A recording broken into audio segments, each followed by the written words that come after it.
Pira sa ribo-ribong residente sa Albay na naapektaran kan bagyong Christine ang 73 anyos na si Lola Floserfida kan Purok Dos Masarawag, Ginubatan, Albay. Asin ang 53 anyos na si Tatay Maximo kan Purok 1 Banaw, Uwas, Albay. Parehong nasayangan sa indang mga pananom na paroy. Makalis na malubog sa bahaan sa indang umahan. Bagay na dakulaon ng gadda ang kawaran. Sa ibong kaini, pigpapasalamat na sa naninda na dawa pa paano nababawasan sa indang paghadit kung sa in makuha nin pangguro gasto sa urual daw na pagkakan. Sa tabang kan mga nare-receive nindang relief goods hali sa man iba-ibang ahensya as in opisina, arog sa Department of Social Welfare and Development Bicol as in Ako Bicol Party List na pigpapanginotan ni Ako Bicol Party List Representative Elizalde Co. Siring man sa padagos na pakikipagtabangan ni House Speaker Martin Romualdez. Nakilo man nakatabangan na. Katabakasan pagbuhay na.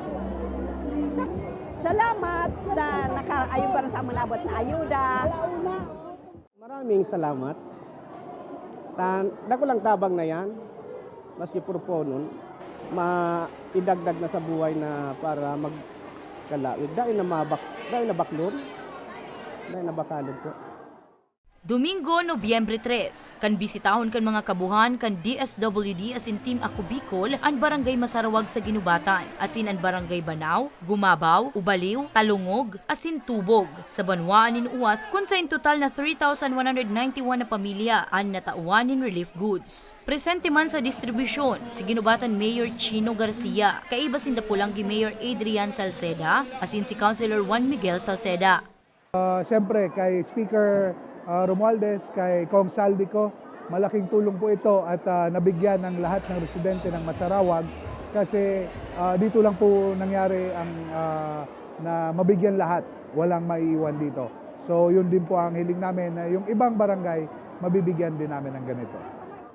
Asigurasyon man kan partido na padagos ang sa indang pagtabang sa mga Bicolano sa anuman na panahon asin laoman na makakaabot sa gabos ang sa indang pagtabang. Actually, malaking tulong po to sa kanila, lalo na po kanina habang papunta po kami dito, nakita po talaga namin yung talagang lugar nila na talagang isa po sa mga devastated na lugar.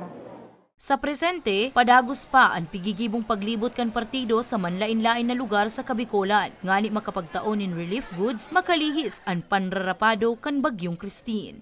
Para sa mga baretang Tatak Bicol, Danica Garcia.